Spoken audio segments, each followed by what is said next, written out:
Paano mag-report ng unauthorized transaction? May nabawas ba sa account mo na hindi mo ginawa? Huwag magpanik.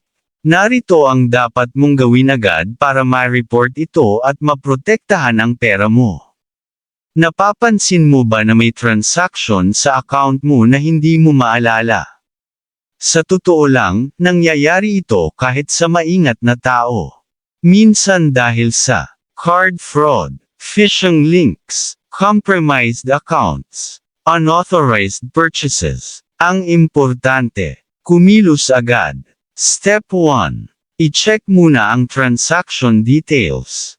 Open, banking app or e-wallet app.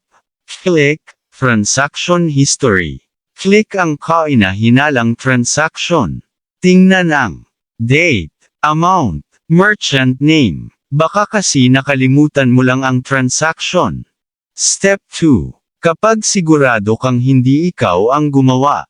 Open, banking app or e-wallet app. Click, cards. Click ang affected card. Click, lock card.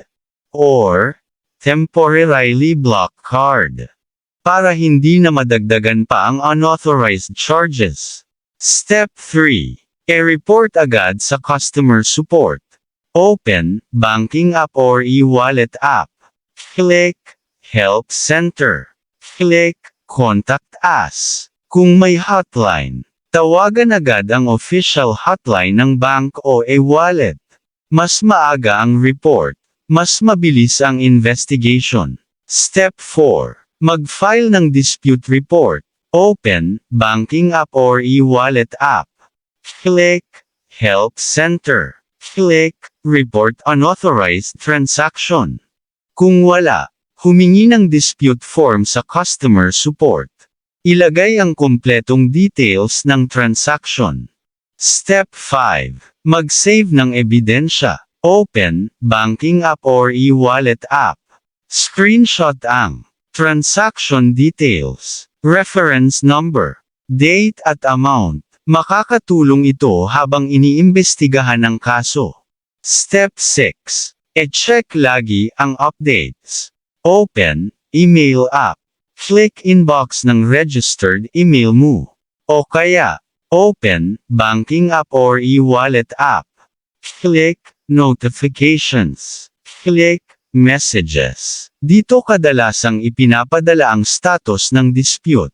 Warning signs. Mga senyales na posibleng compromised ang account mo. Biglang may OTP na hindi mo ni-request.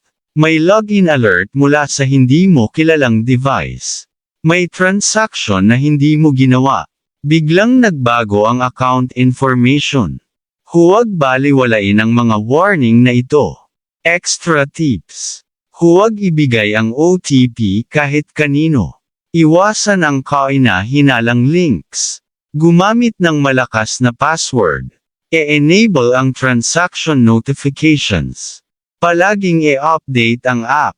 Mas mabuti ng maingat kaysa magsisi. Quick recap. Kapag may unauthorized transaction, e-check ang transaction. E-lock ang card kung meron.